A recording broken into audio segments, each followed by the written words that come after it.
My trip to the UK was amazing, but if I had to pick out one standout moment, it would have to have been my magical mystery tour through Liverpool.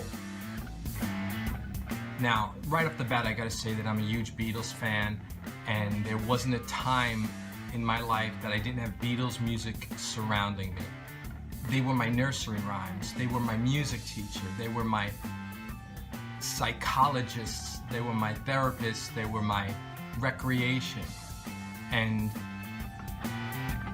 to be able to visit the place where they were from was very magical and, dare I say, spiritual to me.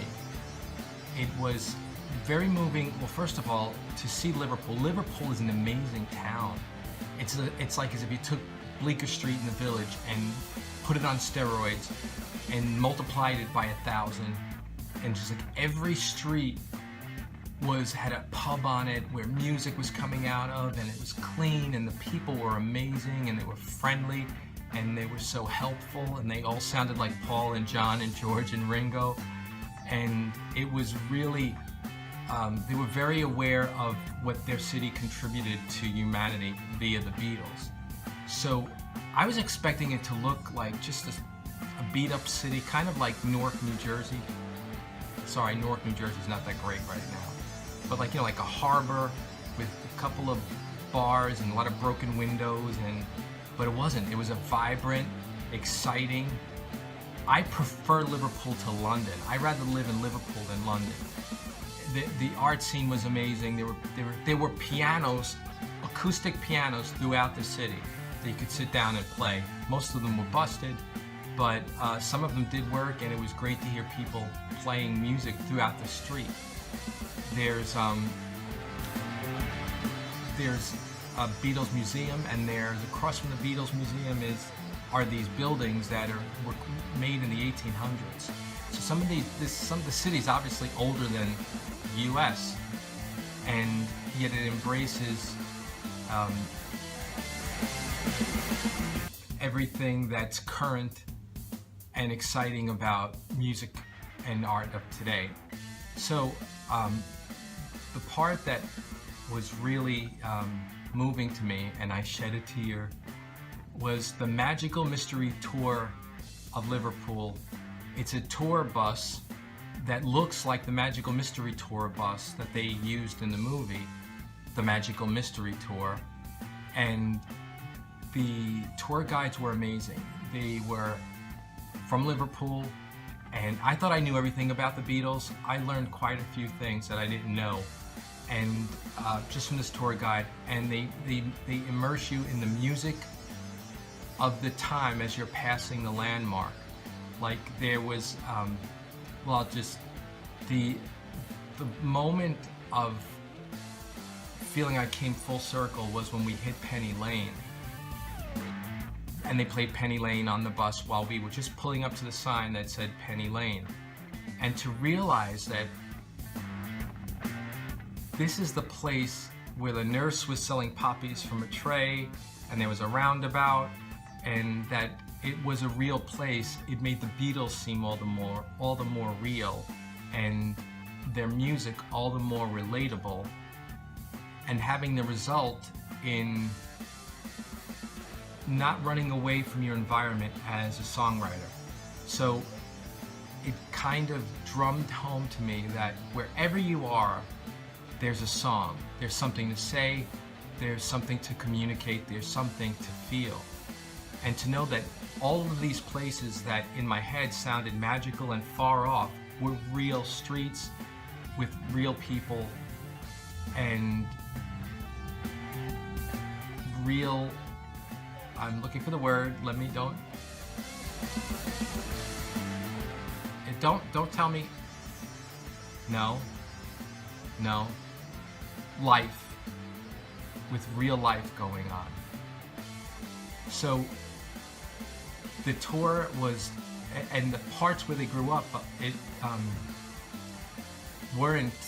they were working class, and they were preserved.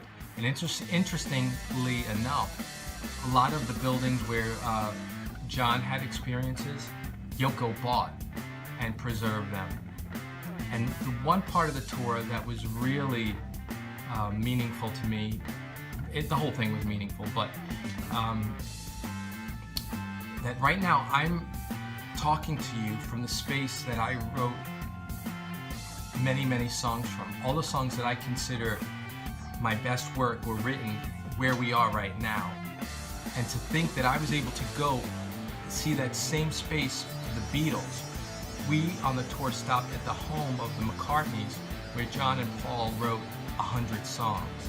And to think that this was the place where for the first time a Hard Day's Night was heard, or I Want to Hold Your Hand didn't exist. The first place it existed was in this house that I got to look at. And I tried to jump over the gate, but I was told not to do that. And it just was, even there were people on the bus who I guess came with family members and they weren't particularly big Beatles fans. But by the end of the tour, they were on their smartphone downloading the Beatles catalog from iTunes. That's how great this tour was. It really brought the experience to life. And it really, you didn't need to be a Beatles fan. You just needed to be someone who liked music, because it kind of explains the impact the Beatles made on music after they came around, and how it influenced everybody. So anybody making music today indirectly was influenced by the Beatles. If they can't see the connection themselves, then whomever they look up to definitely acknowledge the Beatles. And you can't play an instrument without hearing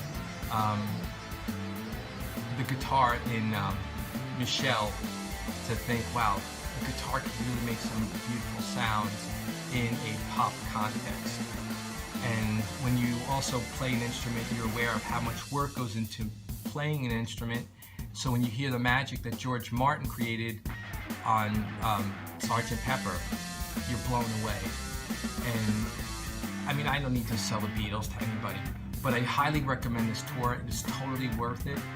And I don't believe there's any other way to see all of these Beatle relevant sites on your own, because the city's really big and it's a lot of walking and the places are far, so you really have to take the tour. And it makes the world, having been on this tour, makes the world a smaller place for me and connects the dots artistically with me and my heroes. Well, if you get to go to Liverpool, you must take this magical mystery tour. I'm actually going to put the information right down here in the link for the tour I was on. So have a great day, and I'll see you soon.